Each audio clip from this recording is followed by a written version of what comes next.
তুমি কেমন বয়সে হও না কেন, সংসারের দায়িত্ব কিন্তু তোমাকে বিয়ের পরে নিতেই হবে। চাইলে তোমার বয়স ছোট হোক কিংবা বড় হোক, মানে ঠিকঠাক বয়স হোক বা কম বয়স হোক, সংসার জীবনটা কিন্তু তোমাকে সামলাতেই হবে। আমার কিন্তু 18 বছরে বিয়ে হয়েছে, 19 বছরে বেবি হয়েছে, এরকমই আর কি। 18 বছর তেমন একটা বয়স না আমি মনে করি। আমার বান্ধবীগুলো কিন্তু এখনও কেউ কেউ বিয়েই করেনি, কেউ কেউ মোহরও করেনি, এরকম একটা ব্যাপার আর কি।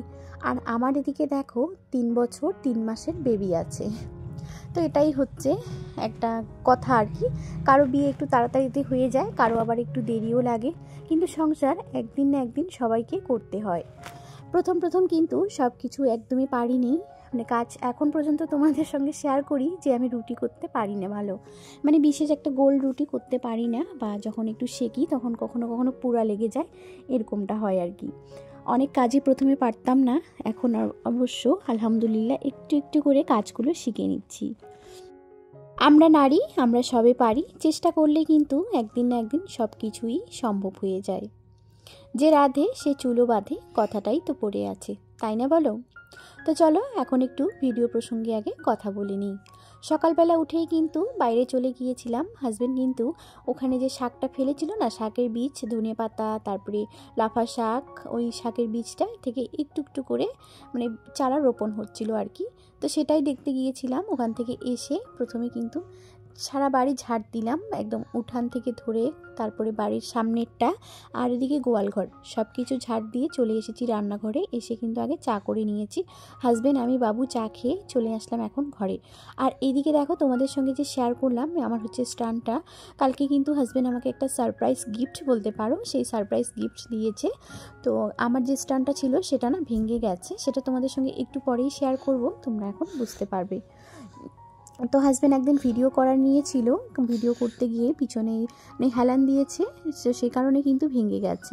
আমি 1 বছর ধরে ইউটিউবে কাজ করছি, তবে এই চ্যানেলে না, আরও একটা চ্যানেল ছিল যেটাতে আমার অনেক ভালোই সাবস্ক্রাইব ছিল, 1000 সাবস্ক্রাইব ছিল, আর এদিকে এবার ওয়াচ টাইমও ভালো ছিল, কিন্তু যে কোনো একটা বিশেষ কারণের জন্য আমাকে সেটা বন্ধ করতে হয়েছে। তো যাই হোক, যেটা চলে গেছে সেটাকে নিয়ে আর আফসোস না করাটাই ভালো, আর আমিও করছি না। তবে কিন্তু হ্যাঁ, সত্যি কথা বলতে গেলে অনেক আফসোস হয়। তো দেখো এদিকে ওই যে বললাম 1 বছর থেকে কাজ করছি, 2টা স্ট্যান্ড ভাঙা হয়ে গেছে অলরেডি এটাকে নিয়ে আর কি।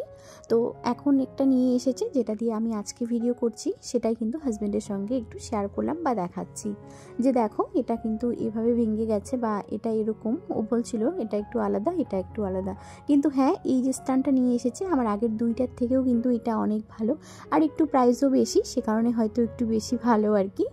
দামি জিনিসের তো দামি প্রাইস থাকবে, এটাই হচ্ছে কথা। তো যাই হোক, হাজব্যান্ডকে বললাম যে দেখো, আর ওটাকে না আমি ভালো করে রেখে দিলাম, যদি কখনো কাজে লাগে, সে কারণে কিন্তু রেখে দিয়েছি। তো দেখো এদিকে কালকেই কিন্তু বিছানাপাটি সব ধুয়ে দিয়েছিলাম, দেখেছো তোমরা আগের ভিডিওতে, ঘর দুয়ার মোছামুছি সব করে নিয়েছিলাম। কিন্তু দেখো এখন কিন্তু আবার আজকে উঠাতে হচ্ছে বিছানা চাদর সাথে ক্যাথাটা, কারণ বাবু না বিছানায় টয়লেট করে দিয়েছে, সে কারণে কিন্তু আবার সব ইসে করতে হচ্ছে। এদিকে তো আমি কোলবালিশের কভারে এখনও লাগাইনি, সব কিছু যে ধুয়ে দিয়েছি না অর্ধেকগুলো কিন্তু এখনও লাগাইনি বা বিছেইনি, এভাবে কিন্তু আজকে আবার ধুইতে হচ্ছে। তো কি করব বলো, ছোট বাচ্চা, সে কারণে কিন্তু দেখো বাইরের দিকে তোষকটাও দিতে এসেছি। এসে প্রথমে কিন্তু একদম মাথা ঘোরাচ্ছিল, এত বড় একটা মাথায় নিয়ে এসে একদম উল্টে পড়তেছিলাম। তখনই কিন্তু শাশুড়িমা তাড়াহুড়ো করে এসে ঠিক করে কিন্তু তখন বললো যে এই পোয়ালগুলোতে দিয়ে দাও বা খড়গুলোতে।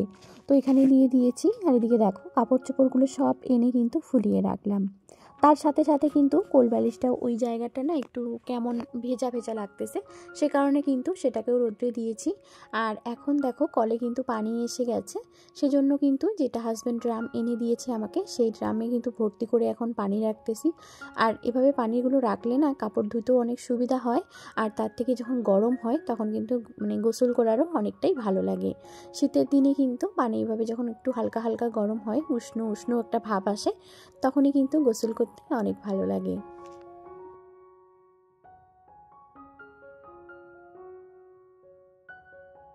এখন চলে আসলাম রান্নাঘরে, রান্না করতে হবে। তো দেখো আজকে কিন্তু উনানটা একটু নোংরা হয়ে গেছে, কিন্তু আজকে আর লেপা মোছা কিছু করব না, কারণ বাইরের কাজগুলো করতে একটু দেরি হয়ে গেছে। সে কারণে কিন্তু তাড়াহুড়ো করে এখন আগে রান্নাগুলোই করতে হবে। তো দেখো আজকে কিন্তু আমি নতুন একটা স্থানে ভিডিও করছি, সে কারণে কিন্তু উনান ধরাটাও খুব সুন্দর দেখা যাচ্ছে। তোমাদের কাছে কেমন লাগতেছে আমার আজকের ভিডিও শ্যুট করাগুলো অবশ্যই একটু কমেন্ট করে জানিও তো। তো আমি কিন্তু ভাতের জন্য পানিটা বসিয়ে দিলাম, পানিটা এদিকে গরম হতে থাক, ততক্ষণে আমি কিন্তু চালগুলো ভালো করে উঠায় নিয়ে ধুয়ে রাখি। তো দেখো এখন কিন্তু এখানে চাল নিতেছি, ড্রামটা এক মোট মুষ্টির চাল রাখবো, সে কারণে কিন্তু এখানেই আছে ডিব্বাটা, তো সেখানেও কিন্তু রেখে দিলাম। আর এখন কিন্তু চালটাকে ভালো করে ধুয়ে নেব।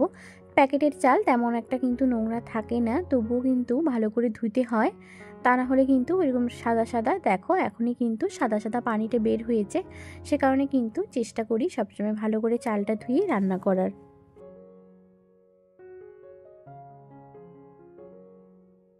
যেহেতু আজকে লাফা শাক রান্না করব, সে কারণে কিন্তু লাফা শাকে আলু ভর্তা না করলে একদম ভালো লাগবে না। সে কারণে দেখো আলু কিন্তু ধুয়ে কেটে একদম দিয়ে দিলাম ভাতের মধ্যে, ওখানে সিদ্ধ হতে থাক।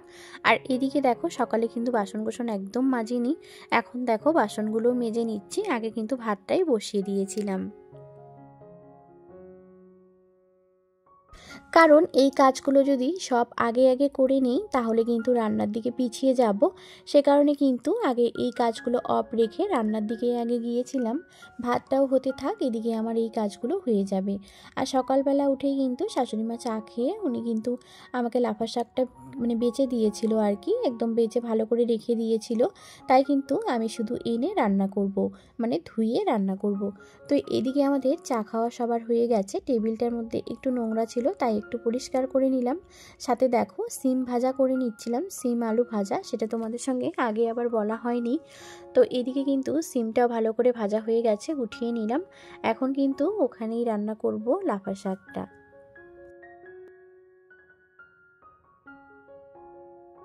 কড়াইতে কিন্তু সর্ষের তেল দিয়ে নিচ্ছি, আর আমরা যেভাবে লাফা শাক রান্না করি আজকে তোমাদের সঙ্গেও শেয়ার করব। এদিকে কিন্তু তেলটা ভালো মতো গরম হয়ে গেছে, এখন দিয়ে দিলাম রসুন কুচি। আর রসুনগুলো একটু থেতো করে দিয়েছি, হাজব্যান্ড কিন্তু রসুন গোটা পেলে খেতে চায় না, সে কারণে কিন্তু এভাবে দিয়েছি। আর রসুনটা একটু থেতো করে দেওয়াটাই ভালো। সাথে দিয়ে দিলাম 3টা কাঁচা লঙ্কা। এখন একটু ভালো করে লাল লাল করে ভেজে তারপরে কিন্তু লাফা শাকটা দিয়ে দেবো। আর লাফা শাকে তেমন কিছু দেইনি, শুধু ধনিয়া পাতা আর লাফা শাক আছে ওখানে, আর একটু শুধু লবণ দেবো। তো এদিকে দেখো রসুনটা কিন্তু ভাজাও ভালো হয়ে গেছে, আর কালারটাও কিন্তু খুব সুন্দর এসেছে। এখনই দিয়ে দেব শাকটা, শাকটা দিয়ে একটুখানি উপরে লবণ দিয়ে তারপরে ভালোভাবে নাড়াচাড়া করব, তাহলে কিন্তু আইটিয়ে আসবে। তো ওইদিকে কিন্তু শাকটা হতে থাকবে, আর এদিকে আমি চলে আসলাম এখন আলু ভর্তা করার জন্য। আর এদিকে দেখো প্রথমে কিন্তু শুকনো মানে কাঁচা লঙ্কা পুড়িয়ে নিয়েছি, সাথে কিন্তু এখানে ধনিয়া পাতা দিয়েছি, আর এখন সর্ষের তেল আর কাঁচা পেঁয়াজ এটা দিয়েই করব আলু সানাটা বা আলু মাখা। তো একটু লবণ দিয়ে নিয়েছি। আর দেখো আমার যেহেতু ক্যামেরার স্ট্যান্ডটা এখানে আছে, তো সে কারণে কিন্তু ওই স্ট্যান্ডটা একটু আপনি সামনের দিকে আছে বলে ভিডিওটা এরকম হয়েছে, তা না হলে কিন্তু থালটা আর একটু যদি এগিয়ে নিয়ে আসতাম তাহলে হয়তো আরও ভালো একটা দেখা যেত।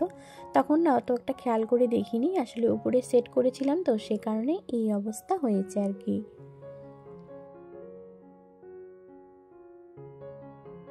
তো এই যে দেখো লাফা শাকের একদম ফাইনাল লুক, লাফা শাকটাও হয়ে গেছে, এখন কিন্তু নামিয়ে রাখলাম, এখন একটা ঝুড়ির ঢাকা দেব।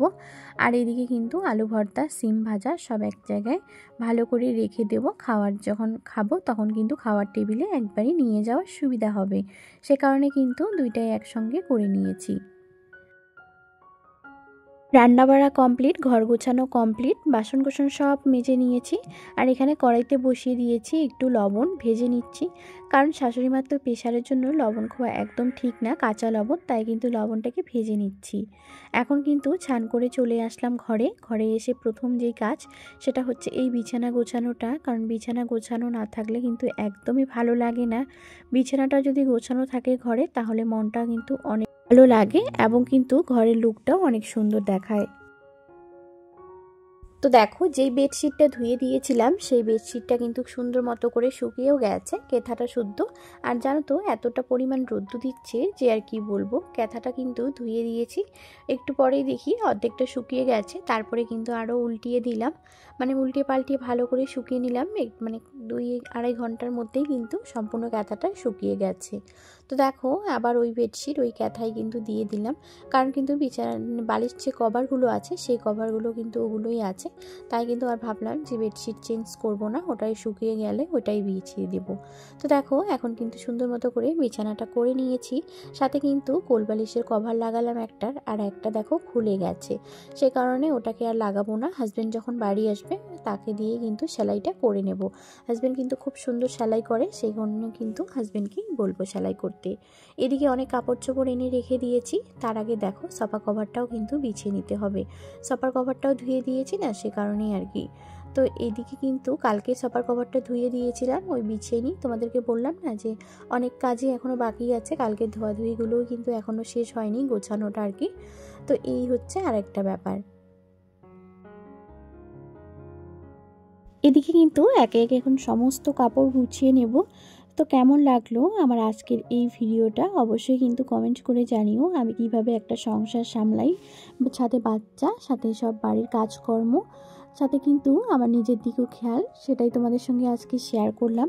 অবশ্যই ভিডিওটি কেমন লেগেছে কমেন্টের মাধ্যমে তোমাদের মতামত জানাতে ভুলো না। যারা আজকে নতুন ভিজিট করছো চ্যানেলটিকে সাবস্ক্রাইব করে পাশে থেকে যেও নতুন বন্ধু হয়ে। দেখা হবে নেক্সট কোনো ভিডিওতে, ততক্ষণের জন্য সবাই ভালো থেকো এবং সুস্থ থেকো। সবাইকে আল্লাহ হাফেজ।